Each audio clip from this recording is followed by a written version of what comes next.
Garfield eats. Life is short. Eat now.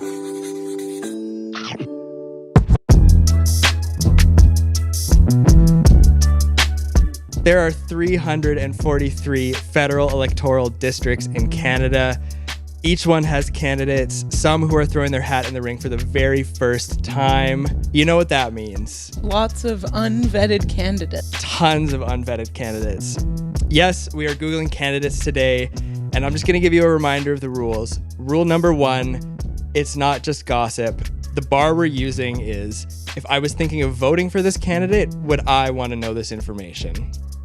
Second rule, if there's an accusation that has not been reported in the media before, everything from silly, embarrassing, we have to give the candidates a chance to respond. 3, no party is sacred. We're going after everybody. Silly, embarrassing, you name it, we're on it. And along with me on this ride is the best politics host in Canada, Noor. Not true. You're the best politics host in Canada. I don't think so.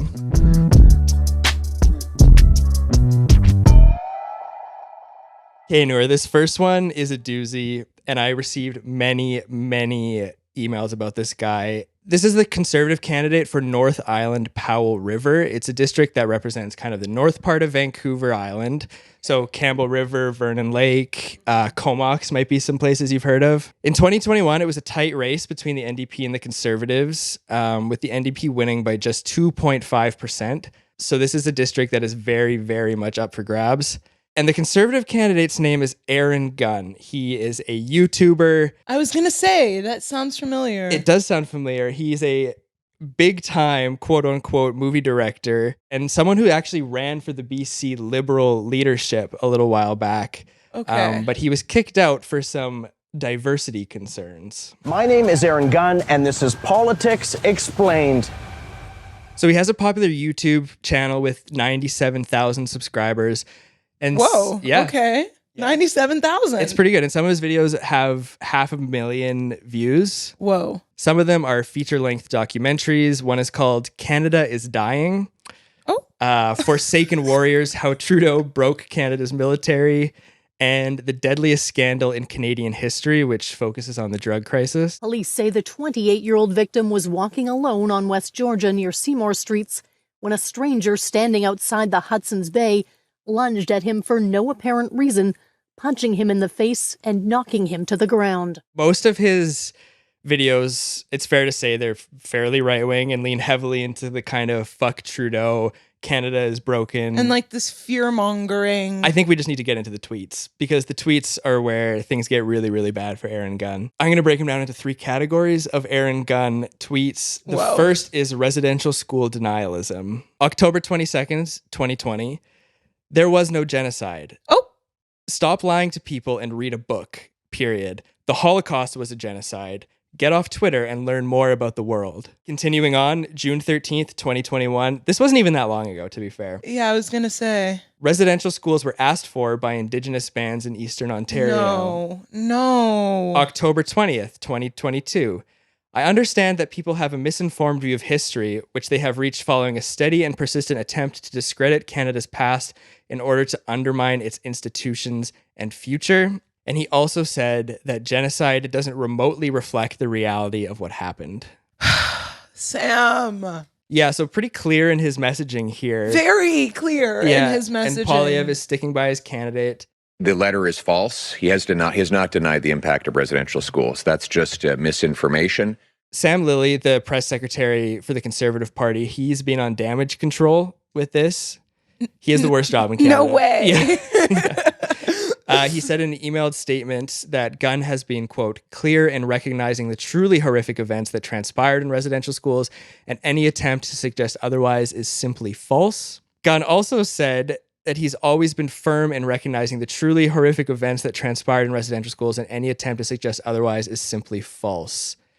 I have never wavered in condemning these institutions of abuse where countless First Nations suffered at the hands of a patronizing federal government. I'm shaking my head. It's bad. But that is just the tip of the iceberg for Gunn. So, Noor, I am so glad I was never politically active on Facebook, because you end up with some crazy takes when the politics around you change, and these moments are immortalized forever on the internet. Totally. But aren't you like 30? Like Facebook was your thing? Okay. Moving on. Moving on. In 2014 on Facebook, he was praising Putin. Wow. So here's what he said. Putin stabilized Russia after a disastrous experiment with Western democracy. While you might argue he was not elected free of controversy. That's an understatement. Yeah, he was elected multiple times and holds significantly more support among his population than most of his Western counterparts. He is incredibly intelligent and geopolitically savvy, much more than us. He rules with a very strong central government, but he is not a murderous dictator. Like, no words. No Yeah. words. And then he went on to say, the opposition is completely out of control in Kiev. They have illegally ousted a democratic president, reneged on their own bipartisan deal, and solidified mob rule in the country. And I think a lot of this comes from around this time in 2014. It was the Sochi Olympics. So he was posting a lot about Russia. And he posted about gay rights protests before the Sochi Olympics, saying how he was, quote, surprised at how effective the gay rights lobby has been at influencing Western media on what is, in context, a relatively small issue. I love gay rights lobby. He did apologize for these views. He said, I'm fully opposed to Putin's heinous and illegal actions in Ukraine and his oppression of the Russian people within Russia. I've held these views for years. Have you? In early 2014, when I was still in my early 20s, I made a foolish comment about Putin and Ukraine. I stopped holding those views a long time ago. He obviously hasn't been shy in weighing in on other political issues, saying in reference to vaccines, quote, Quebec is planning to intern, quote, non-compliant unvaccinated Canadians into camps. He also said that the gender pay gap doesn't exist. And moving on, he just has a lot of generally nasty and cynical takes on Canada that I'm not really a fan of.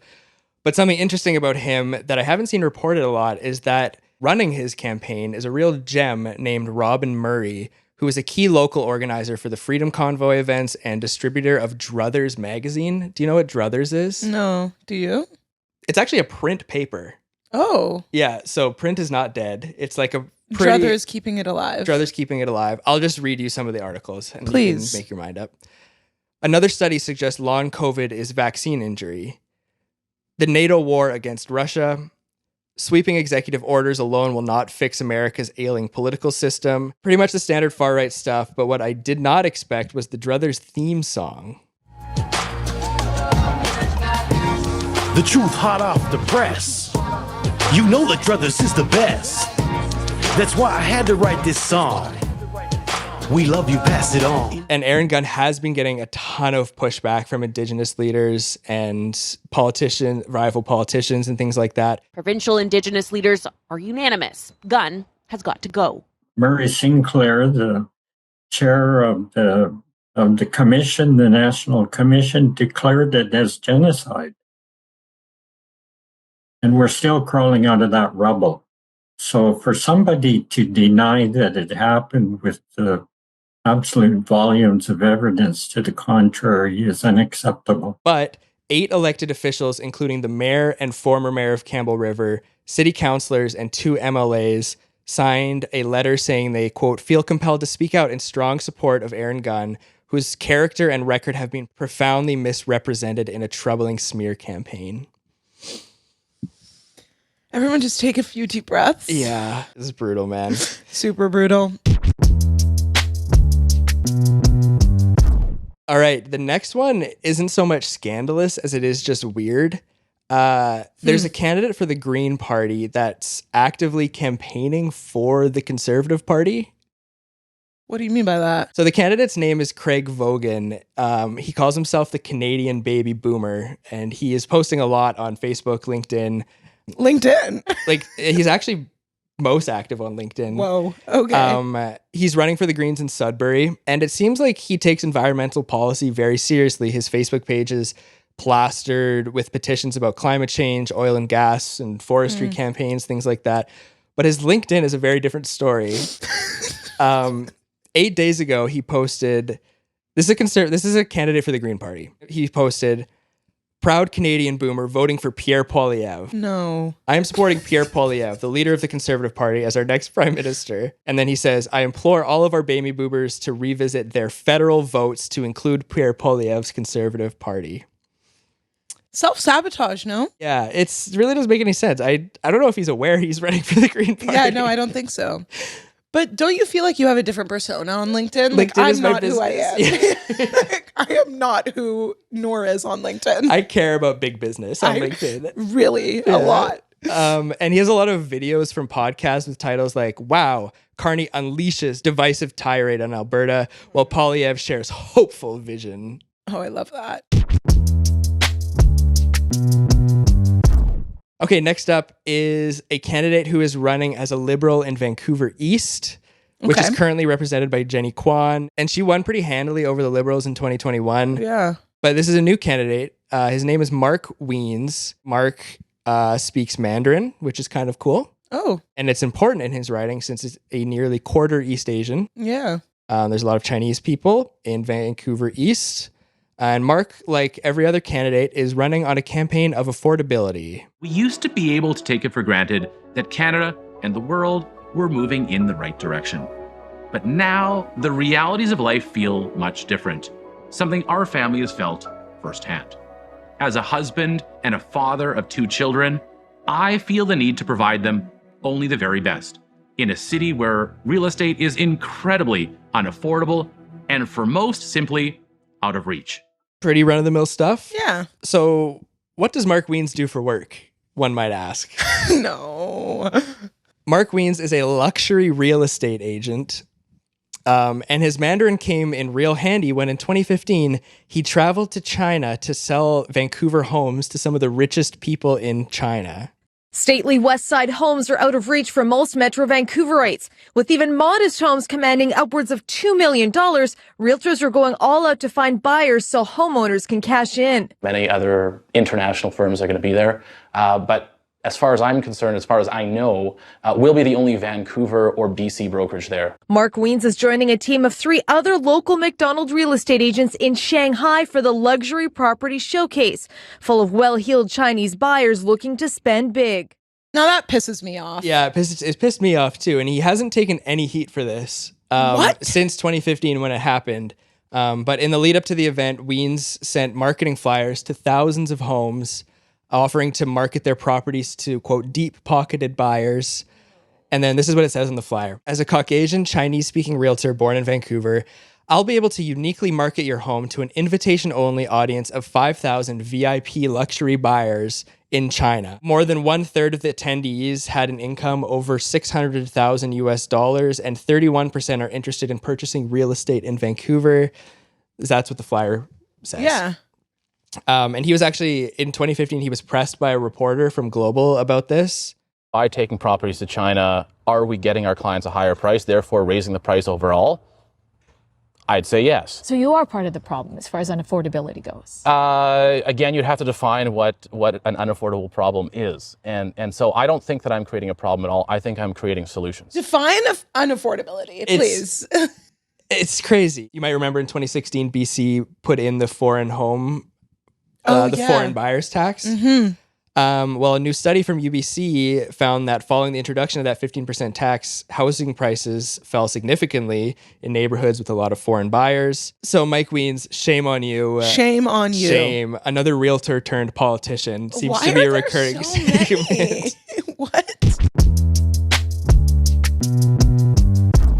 This next candidate is running for the PPC in Toronto Centre, and he has the most insane career path I think I've ever seen out of any human ever. The thing he's most known for is this food delivery service / restaurant called Garfield Eats. You ever heard of it? Never. I'll read you some reviews of the storefront in Toronto. Okay. Probably the worst pizza I've had in my life. The crust was bready and flat, the cheese was dense and bland, and the pizza sauce was avocado-based, which gave everything a sour medical aftertaste. Ugh, who puts avocados on pizza, though? They didn't honor the 100% off coupon that was in the app. When I called, they kept denying the existence and were rude about it. It had an unusable app that loudly played Garfield music. This is important, I swear. This is coming full circle. I'm not just ragging on this restaurant. We can. It featured games and animated episodes locked behind paywalls. You wanted to incorporate AI and drones into the service. And most notably, the very eccentric owner, Nathan Azrieh. It was launched as a food delivery app in Dubai. In Dubai? In Dubai, yeah. Okay. It either did really, really well or it had a lot of funding because apparently this service was everywhere. They had like Garfield Eats motorcycles, Garfield Eats food delivery drivers. And then it went to launch a physical store in Toronto by Azrieh, who had an extremely successful father funding this. Cats are not the only ones with 9 lives. Nathan Azrieh has 9 lives too. He made so many insane decisions in this business practice, including filming a mockumentary of Garfield in the style of The Office, where he's basically like really rude to his employees, and he's complaining that he has to pay them minimum wage while he owns this restaurant. Do I look like a villain?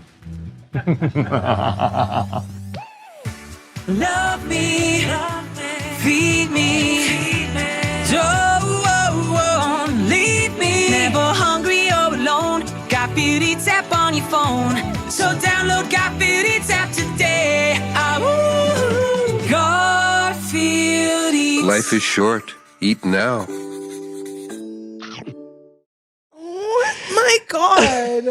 What is going on? So he announced that there would be 200 Garfield Eats restaurants by 2025. The actual restaurant had no seating. That was a common complaint. But it was packed with merchandise, which was, of course, listed for sale on the app. The pizza boxes were advertised as eco-friendly and were apparently able to turn into tissue boxes.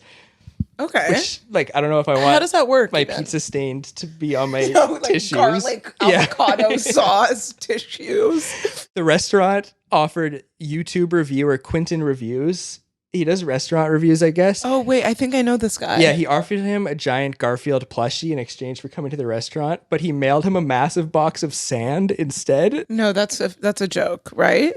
Is that real? But as all good things do, Garfield Eats had to come to an end. No, and yeah, really? Yeah, Azrieh posted this video. I was all alone, out in the cold, after they changed their decision from offering me a Garfield Eats retail, as you saw previously in my Zoom call with you guys.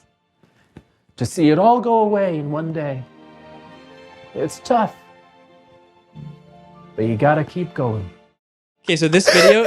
Why is this Cinderella music? This video is an emotional roller coaster where he talks about being free from the burden of Garfield, but also being very disrespected by Nickelodeon. After the closure, he took a break from the internet, but then he gave a review with the student newspaper of the University of Sydney, and he explained his... In Australia? In Australia, yeah, and he explained the grief that this left him. He said, quote, "I left Instagram for about 6 months and I had to grieve." 6 months? I had to grieve. I mean, I wore him for a while. That's what they taught me in branding and marketing courses. Live the brand, feel the brand, be the brand. And what I did is I took it too far and I lost myself. I forgot who Nathan Azrieh was. The cat will never leave me. No. Oh my God. This is We're getting to the so politics weird. soon, I promise, but this is all important. He then launched a second online food service, Scooby-Doo Eats. No. It wasn't as successful. Learn a lesson. But it was just as crazy. But their main product, can you guess what their main product was? Scooby snacks? It was frozen lasagna. What the fuck? Clearly repurposed from the Garfield Eats. Why frozen lasagna? Because it's clearly food that he had before that he didn't want to get rid of. Scooby-Doo Eats eventually fizzled out when his licensing wasn't renewed. And he took to Instagram and he posted, "I loved and trusted them that these people had no vision for Scooby-Doo, a pop icon much more to this yummy grilling story." But no, this is where things get really weird. As if this wasn't. No, it gets all way weird. weirder. Let's take a look at the official Garfield Eats Twitter account. Which it used to post cute content with fans. They had a big mascot that would pose in the store and fans would take photos. Cute. But now it's a weird mix of Garfield related content, often sexual in nature. No. Yeah. No. It rails on No. It hates the new Garfield movie starring Chris Pratt. Why? He calls him in the tweets, he calls him Chris Fart. It spreads right-wing theories about vaccines and has long expletive rants against Nickelodeon. But the weirdest part of all of this is that Nathan Azrieh has a strong belief that Garfield is celibate, and he hates that people sexualize the cat. And that's Who sexualizes the cat? Who sexualizes this damn fucking cat? In that same interview with the student newspaper, he elaborated. He said, No. Garfield is almost 43 years old. And I think, yeah, obviously, you know, he might have had some crushes here and there, but he's a selfish person who loves himself. And yes, he's celibate, and so am I. No. I don't want to know about Garfield's sex life nor yours. Yeah. Please. So this celibacy thing gets really weird because he constantly condemns Garfield porn, but also weirdly encourages the sexualization of Garfield. No. Nobody knows Garfield porn exists. This tweet from Garfield Eats. Now you can like Garfield illustrated penis art by fans on X without worrying who will see your likes. No. And this is a tweet here. I'm just going to get you to describe for people what I'm scared, Sam. What you're seeing. Sam, I can't. Wait, 5. Garfield eats #GarfieldEatsPorn. What do you see? It's a picture of Garfield in like his birthday suit with a fucking $100 bill in his panties. Let your heart out. What does that even say? Reject. Sam, what am I fucking looking at? It's a picture of a lady's body with Garfield on her panties, her panties, and she's got a tail, and her bosoms look Garfield-like, and there is a urinal where is Garfield's mouth gaping open. I'm afraid. Yeah, I don't even know if this is like. No, it gets weirder. No, it doesn't. No, it doesn't. The tweets get weird. Like he compared Garfield to O.J. Simpson. Garfield Eats Twitter account says #God always avenges later on, gives a chance or two. Sad no one will ever pray for the murder of OJ who died today. No. He lost a good life and afterlife. He failed both lives. Unlike Garfield, which has 9, and he's not a #murderer. He also loves finding 1-star reviews of the Chris Pratt Garfield movie. He said, "Oh, just another 1 star. When Sugar Daddy Garfield Eats speaks, sugar babies listen. Never licensing that again." Sam. And then eventually, this is where I think you can start to see his political beliefs come through on the Garfield Eats page. On May 31st, 2024, he tweeted, "I guess I'm voting for a felon in #GuiltyWeTrust, meow." No. #Fauci loves #genocide, responsible for COVID-19, killing millions of innocent lives. When I see Fauci, I see Nickelodeon. What, like... Sometimes I wonder if the new bright Garfield rat movie was made in Wuhan, like a virus trying to win the hearts of a new generation and new licensees. Oh my God. From there on, he starts his own licensing company that seems to be equally misguided as the previous. And it seems like he's over with Nickelodeon, so he starts creating his own cat. He has his own cartoon called Nathfield. Which is a more adult version of Garfield. We don't need adult versions. That comments on political issues on America. So you can see a photo of it here. Oh my God. It kind of looks like a horse. Yeah. And he has a Nathfield podcast that has posted 5 episodes, one as recent as last month. Okay. For a while, it was less of a podcast and more of a cartoon with voice actors. I'll show you what I mean. In the heaven is Tinkerbell when you need her. Angel Gabby, I summon you to my bedroom effective immediately. That didn't work. Maybe I should just be more like Prince John from Robin Hood. But the most recent episode of the Nathfield podcast has a voice you might recognize.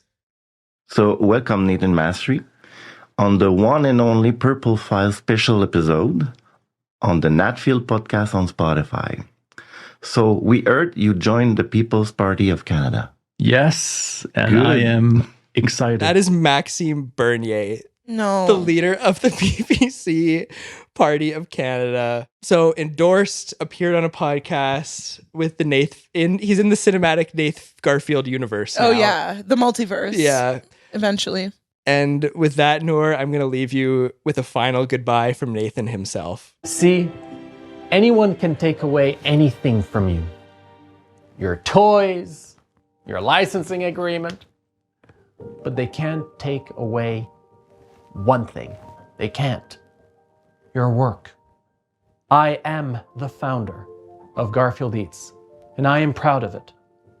It may have been short-lived, but that is my destiny, and I accept it. Love me. Feed me. Don't leave me. Thank you.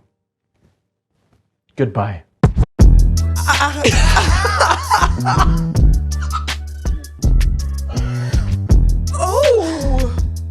Oh, cut it. We're done here.